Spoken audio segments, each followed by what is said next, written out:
Kita konfirmasi dulu foto yang ada di atas. Apakah ini benar atau hanya hoax dilakukan orang-orang yang tidak bertanggung jawab ingin memecah belah sesama umat Kristen.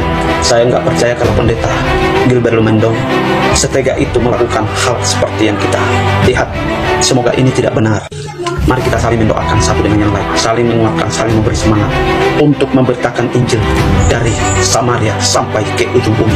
Kalau ada teman-teman yang tahu informasi ini, silakan komentar di bawah dan kita doakan bersama-sama. Semoga kita sesama umat Kristen saling mendukung, saling menguatkan, dan kita bersatu untuk memberitakan Injil yang telah diamanatkan kepada kita yang percaya kepada Yesus sebagai Tuhan dan Juru Selamat. Beritakan terus Injil. Saudara-saudaraku umat Kristen, rekan-rekan hamba Tuhan, para apologet, bijaklah dalam memberitakan Injil yang bisa menyenangkan hatinya Tuhan dan bisa membawa jiwa-jiwa datang kepada Tuhan. Shalom.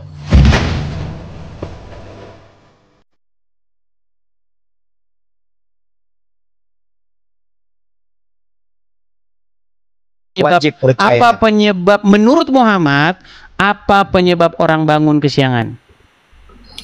Nah, kalau kau berbicara kepada hal yang kedua, yang kita katakan jalan tarekat ini, ataupun kita masuk kepada hakikat makrifat, sebetulnya hakikat kita tidur, kita rehat, itu adalah dengan izin Allah. Satu. Jadi kenapa kita bisa lewat bangun? Hakikatnya Tuhan telah melewatkan kita untuk bukan bangkit. Itu kata Muhammad. Nah, kata Muhammad, apa sebabnya seseorang itu bangun kesiangan? Karena setan mengganggu. Bukan. Bukan. Coba apa kata Muhammad? Penyebab orang bangun kesiangan.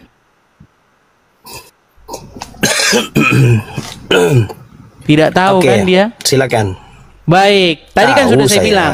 Makanya semua argumenmu saya terbantahkan, Nasir. Pertama gini, alasan seseorang percaya sama Muhammad adalah karena dia tidak tahu Muhammad bicara apa.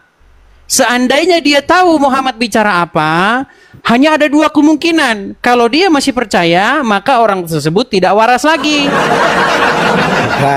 Bukan tidak waras, Dis. Sebentar. Ilmumu tidak sampai, Dis. Tenang dulu, tenang. Tadi Anda mengatakan bahwa Anda tidak tahu. Itulah alasan Anda masih percaya sama Muhammad, karena Anda tidak tahu Muhammad bicara apa. Nih, saya kasih tahu. Bukan saya bilang tidak tahu, Dis. Tidak pernah saya bilang tidak tahu. Tadi katanya tidak tahu. Iya. Coba kata Muhammad, apa penyebab orang bangun kesiangan? Ada memang hadisnya itu, Dis. Saya lupa hadisnya itu. Iya, karena Anda tidak tahu. Mau saya kasih tahu? Silakan. Baik. Penyebab orang bangun terlalu siang, kata Muhammad, bukan karena lelah, bukan karena dia tidurnya terlalu lama, bukan karena dia tidurnya terlalu malam, tetapi karena setan kencing di telinga orang tersebut. Itulah yang menyebabkan dia. Tenang dulu. Itulah yang menyebabkan dia bangun kesiangan. Sekarang saya mau tanya sama kamu. Anda percaya penyebab orang bangun kesiangan itu adalah karena setan kencing di telinga Anda? Iya, dia sebetulnya begini, Dis. Enggak, sebentar. Anda percaya itu? Ya, saya percaya. Nah, itulah Anda, maka Anda tidak waras lagi. Dengarkan dulu. Loh. Coba jelaskan kepada saya. Jelaskan kepada saya bagaimana setan tidur kencing di telinga Anda. Bagaimana caranya? Oke. Begini, Dis. Jadi, bila berbicara tentang sesuatu, kita akan pecahkan kepada 4. Biasanya kita katakan syariat itu pada hukum akal. Yang kedua, gini, tenang, Nasir, kita nggak bicara iman. Saya mau bicara begini, bagaimana Anda percaya bahwa sebab Anda bangun terlalu siang itu karena setan kencing di telingamu? Jadi begini, Des, kau harus paham bahwa ada benda yang luar daripada penglihatan kita, tetapi ia wujud. Kenapa kau senyum, Des? Kau tidak percaya. Makanya kau tidak percaya malaikat, kau tidak percaya iblis, kau tidak percaya setan. Nasir, Jadi kita harus memahami. Nasir, dengar dulu Nasir. Sebentar, Dis. Jangan Kau dengar lompat dulu kemana-mana jawabannya, dulu. supaya kau jelas. Jangan lompat kemana-mana dulu, dengar. Saya tidak lompat kemana-mana. Saya mau menjawab persoalanmu tuh. Jadi apabila Masalahnya setan kencing, begini, artinya di dalam diri kita. akal kamu bertentangan dengan hati nurani kamu. Akal kamu tadi kita sudah sama Tidak berkata. bertentangan. Kita punya Yang akal yang bertentangan sama. ialah ilmu Apa akalmu. tadi yang kamu katakan? Kalau Oke, orang Dis. bangun larut, Kita melihat bulan. Kalau Bulan. orang bangun kesiangan, Kita karena melihat matahari, lelah. matahari. Matahari itu kita lihat jauh. Kita melihat dia Malah dia lari segede kemana. begitu saja. Oke lah. Tapi hakikatnya Hari ini dia saya pengen lebih Anda mulai besar daripada berpikir. bumi yang kita Hari ini tinggal. saya harap Anda sudah mulai berpikir, Nah, Nasir. sekarang Anda berpikir dulu, Dis. Loh. Akal kita itu ada batasannya. Jadi kepahaman akal itu ada batas. Jadi apa yang Baik. Nabi bicarakan itu melampaui bakal atas. Baik. Batas akal. Baik. Sekarang saya tes lagi. Iblis, setan itu benar Baik. tidak nampak. Baik. Kalau cuma satu hal mungkin dia masih percaya aja. Gini, Nasir. Itu setan kencing di silakan. telinga itu kan kata Muhammad. Halo? Ya. Oke, kamu tahu nggak bahwa Muhammad itu Ya, sila. punya riwayat? Kamu tahu nggak Muhammad itu punya riwayat halusinasi? Itu halusinasi, itu hanya pelintir kamu saja, Dis. Memang ada Oke, dalam baik. riwayat mengatakan. Oke, Nabi dia punya riwayat halusinasi, itu. betul? Yesus juga sama. Waduh.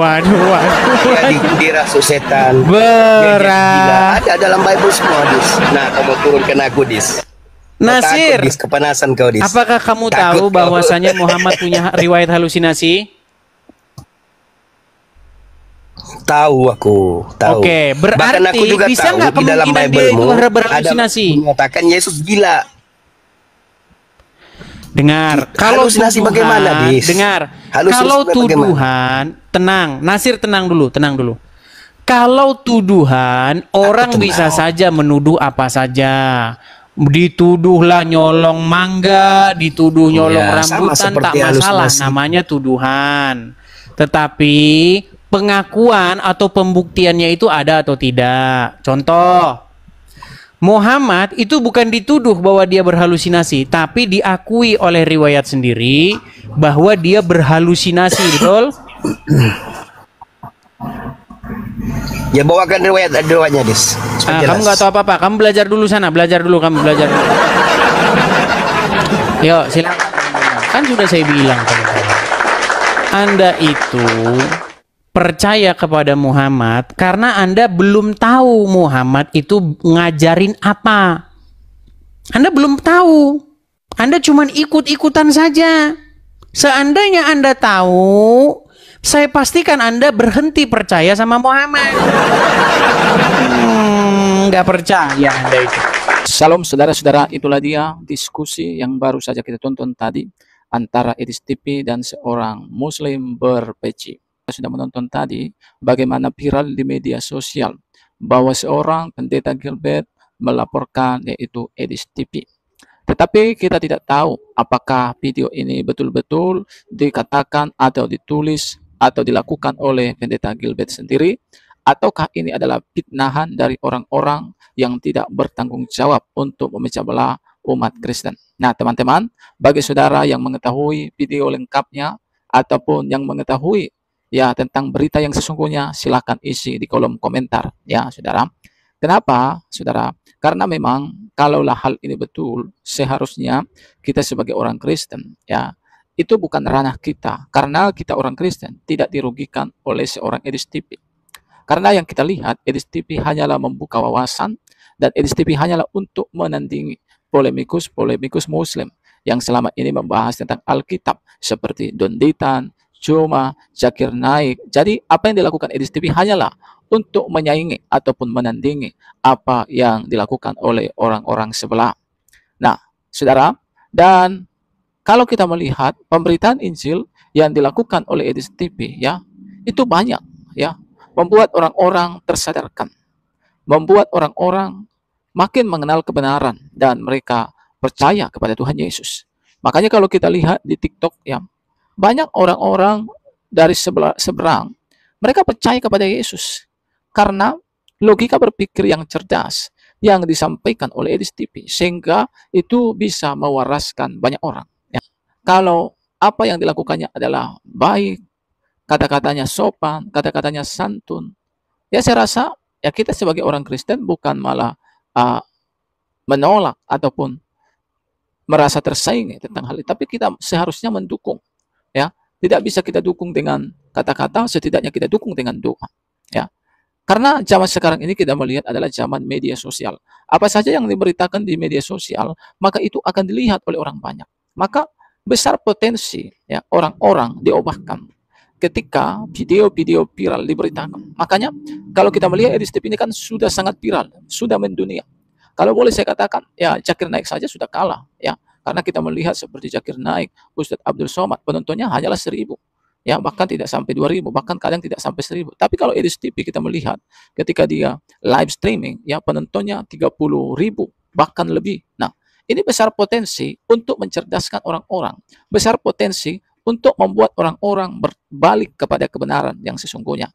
Dan cara yang dilakukannya, saya lihat adalah cara membuat orang-orang terpikat, ya.